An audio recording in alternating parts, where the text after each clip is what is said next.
باقی بینکنگ، اچھا اس میں بھی ہے کہ بینکنگ کا مسئلہ بھی ہے تو اختلافی. میں نے تو اپنی رائے پیش کی ہے کہ ہم گئے اور بہت تحقیق کی، لیکن بنوری ٹاؤن کے علماء سنا ہے کہ اب تک اس کو ناجائز کہہ رہے ہیں. تو دیکھیں علماء جب دونوں طرف ہوتے ہیں نا تو اس میں ایک اصول عوام کو چاہیے کہ وہ ذہن میں رکھے. جب علماء کسی مسئلے میں اختلاف کرتے ہیں اور ایک ہی مکتب فکر کے علماء ہیں جن کا جو سوچنے کا انداز اور دلائل وہ سب ایک ہی طرح کے ہوتے ہیں، پھر بھی ان میں اگر اختلاف ہو جائے اور آپ ان کو اہل حق علماء سمجھتے ہیں تو پھر ایک اصول یاد رکھیں. پھر اس میں کیا ہے، جو جس قول میں احتیاط ہے اس کو احوط کہا جاتا ہے، اور جس میں آسانی ہے اس کو اوسع کہا جاتا ہے، وسعت والا. تو ایسے موقع پہ پھر عوام کو چاہیے کہ شدید ضرورت کے بغیر وہ احتیاط والے قول پر عمل کرے، اور کہیں ضرورت شدیدہ ہو، بہت زیادہ حرج کا اندیشہ ہو تو پھر اس قول پر عمل کر لے جس میں گنجائش ہے.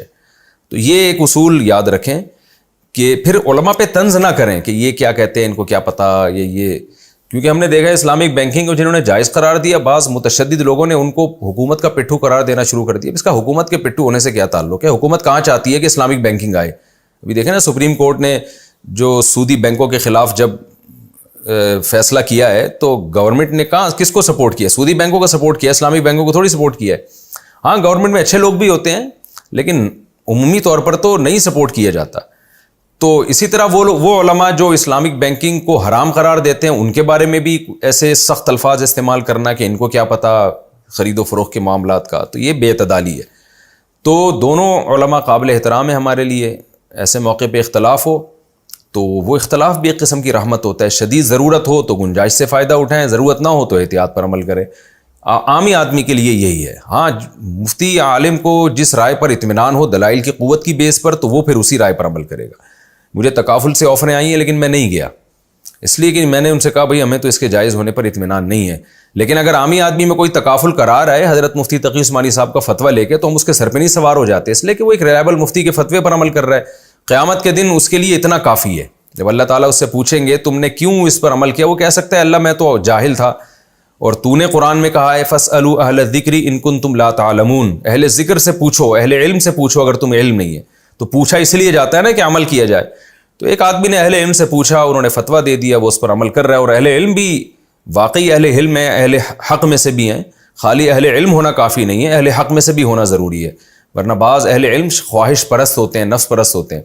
تو اگر کوئی اس پر عمل کرتا ہے تو یہ جائز ہے. یہ میں نے پورا اسلامک بینکنگ کا ایک خلاصہ آپ کے سامنے پیش کر دیا ہے. تو ہماری خلاصہ کیا نکلا ہے؟ اسلامک بینکنگ ہماری نظر میں جائز ہے بالکل، اور کوئی احتیاط پر عمل کرنا چاہے تو بہت اچھی بات ہے، اور تکافل ہماری نظر میں ناجائز ہے.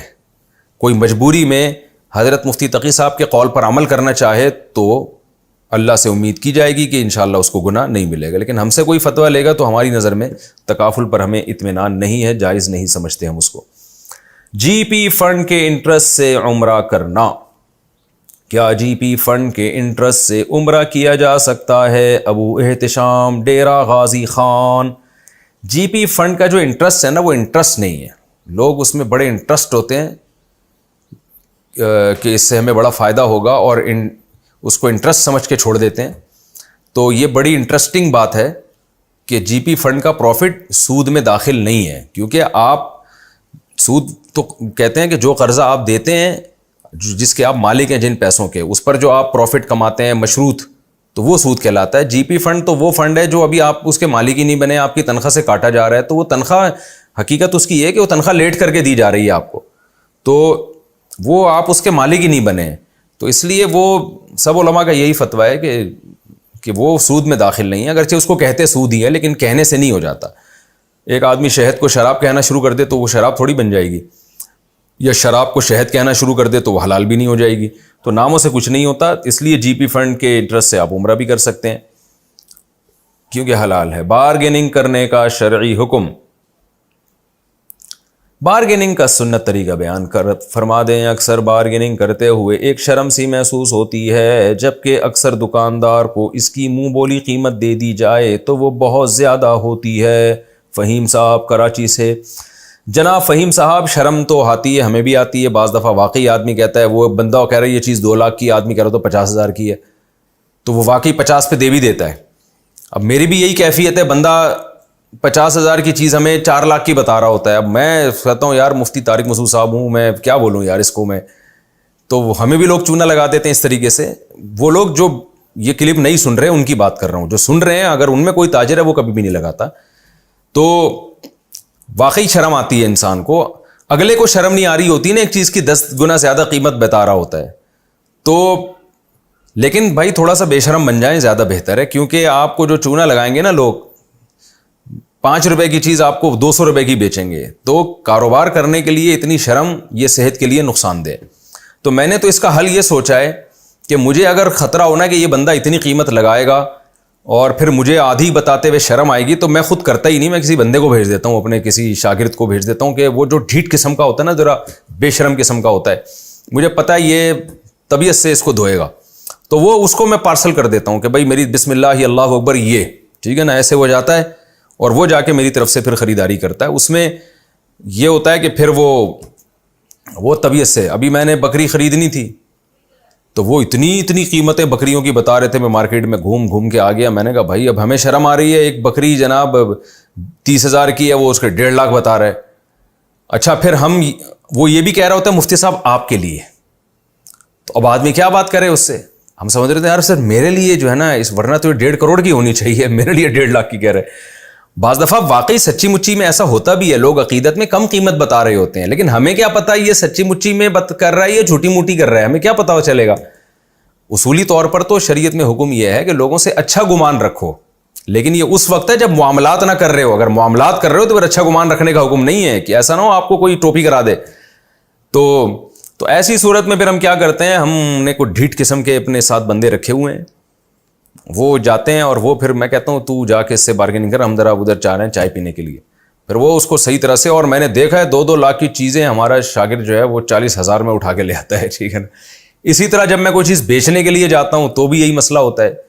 تو یا تو آپ اپنی شرم ختم کر دیں یا کسی بے شرم کو اپنے ساتھ رکھیں. یا بے شرم سے میری وہ والا بے شرم مراد نہیں جو بدتمیز بے شرم ہوتے ہیں, یعنی جس کو میں مذاق سے بے شرم کہہ رہا ہوں, ورنہ وہ بے شرم نہیں ہوتے.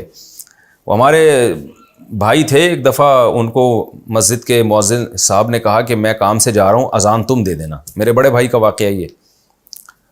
تو وہ کہتے ہیں مجھے بڑی شرم آ رہی تھی اذان دیتے ہوئے, میں نے کبھی دی نہیں. تو کہتے ہیں انہوں نے بار بار اصرار کیا بھائی اذان دے دو, میں نے کہا کہ بھائی مجھے تو شرم آ رہی ہے. انہوں نے کہا جاؤ پھر گلی سے کسی بے شرم کو لے کر آؤ, ٹھیک ہے نا. تو مطلب یہ نہیں ہوتا کہ اذان دینے والا بے شرم ہے, مطلب ایک مزاح تھا. تو میں بھی یہ مزاح کے لیے اس سے کہہ رہا ہوں, آج کل مزاح کرنے کے بتانا پڑتا ہے کہ میں مذاق کر رہا ہوں, ورنہ وہ ایک تماشا بن جاتا ہے. تو خیر آپ بارگیننگ کریں بھائی, تمیز سے کریں. اگر وہ 2 لاکھ کی کہنے میں اس کو شرم نہیں آ رہی تو آپ کو 10,000 کے کہنے میں بھی شرم نہیں آنی چاہیے. خواتین سے دیکھیں نا, سیکھیں خواتین کیسے بارگیننگ کرتی ہیں. کپڑے کی مارکیٹ میں جائیں گی, پورا تھان کھلوا دیں گی اس سے. اچھا ہمیں تو اس پہ بھی شرم آتی ہے. کبھی ہم کپڑا خریدنے جاتے تھے نا, تو اب تو ذرا موومنٹ کم کر دی ہے, ورنہ تو ایسا ہوتا تھا کہ وہ جو دکان کا مالک ہے پورے کے پورے تھان کھول کے پھینک دیتا ہے وہ. اب آدمی کو شرم آ رہی ہوتی ہے, یار میں کیسے اٹھ کے جاؤں, یہ بولے گا تیرا باپ بند کرے گا اس کو یہاں بیٹھ کے جو ہم نے پوری دکان کھول دی ہے کپڑے کی. اب ہمیں شرم آ رہی ہوتی تھی, اور یہ دکاندار سیاست کر رہا ہوتا ہے. وہ سارے کپڑے اس لیے کھول کے ڈالتا ہے کہ اس کو پتا ہے کہ اگر یہ شرمیلا کسٹمر ہوگا اس کو شرم آئے گی کہ یار پوری دکان ادھیڑ دی میں نے اور اب میں کچھ بھی نہیں خرید رہا. تو وہ ایک پرینک دیکھا تھا میں نے بڑا دلچسپ, وہ بھی مجھے یاد آ رہا ہے آپ کے اس مناسبت سے. وہ ایک آدمی نے آرڈر کیا کہ پکوان سینٹر والے کو نا کہ میرا بیٹا پنجاب سے آیا ہوا ہے اور میں یہ بڑا خوش ہے, وہ دعوت کرنا چاہ رہے ہیں, یہ وہ خوش ہو گیا کہ 100 دے گئے تو کہیں نہیں گئی. تو آدھا گھنٹہ اس کا خون نچوڑنے کے بعد نا کہ کیا ہے زردے میں کیا ہے, اور بڑا گوشت ہے, چھوٹے گوشت کی کیا, ساری قیمتیں معلوم کرنے کے بعد کہتے ہیں 1 پلیٹ بریانی میرے گھر بھجوا دے. وہ آگے سے گالیاں دینا شروع کرتا ہے. تو دکاندار کیا کرتا ہے, وہ سیاست کرتا ہے, وہ سارے تھان کھول کے آپ کے سامنے رکھ دے گا, اس لیے کہ کسٹمر کو اب اٹھتے ہوئے شرم آئے کہ یار میں نے سارے تھان کھلوا لیے, اب جاؤں کیسے. تو وہ کچھ نہ کچھ خرید لیتا ہے. تو یہ دکاندار کی سیاست ہوتی ہے عام طور پہ, وہ دکاندار جو میرا بیان نہیں سن رہے اس وقت. تو اس لیے شرما شرمی میں بھائی تجارت نہیں ہوتی. یا تو کسی ڈھیٹ آدمی کو رکھیں اپنے ساتھ, بے شرم ٹائپ کے آدمی کو, یا خود تھوڑی دیر کے لیے شرم سائڈ پہ رکھ لیا کریں, ورنہ لوگ بیوقوف بناتے رہیں گے. اس کا طریقہ یہی ہوتا ہے کہ بھائی جب آپ کو ایک چیز کی قیمت 50,000 ہے اور وہ 2.5 لاکھ کہہ رہا ہے, آپ 25,000 لگائیں, تو اس کو غصہ آئے گا، لیکن وہ مصنوعی غصہ ہوگا، کیونکہ سارا دن وہ اسی سے نمٹ رہا ہوتا ہے، وہ اوپر سے غصہ کر رہا ہوتا ہے. تجارت میں اس طرح کے غصے والے لوگ تجارت کر نہیں پاتے ہیں. تو اس طرح سے اپنے اندر تھوڑی سی شرم جہاں ہونی چاہیے وہاں کرے نا. گناہ کرتے ہوئے شرم آنی چاہیے انسان کو، نماز قضا کرتے ہوئے شرم آنی چاہیے، بد نظری کرتے ہوئے شرم آنی چاہیے، ابا کے سامنے اونچی آواز سے بات کرتے ہوئے شرم آنی چاہیے، اماں کے ساتھ بدتمیزی کرتے ہوئے شرم آنی چاہیے. ان چیزوں میں شرمائیں. کاروبار میں اگر شرمانے بیٹھ گئے تو ہو گیا کام آپ کا. کچھ دن کے بعد آپ چڈی بنیان بیچ رہے ہوں گے غربت کی وجہ سے نا، اور پھر لوگ کہیں گے شرم نہیں آ رہی چڈیاں بیچ رہے ہو تو آپ کہیں گے شرم ہی کی وجہ سے یہاں تک پہنچا ہوں.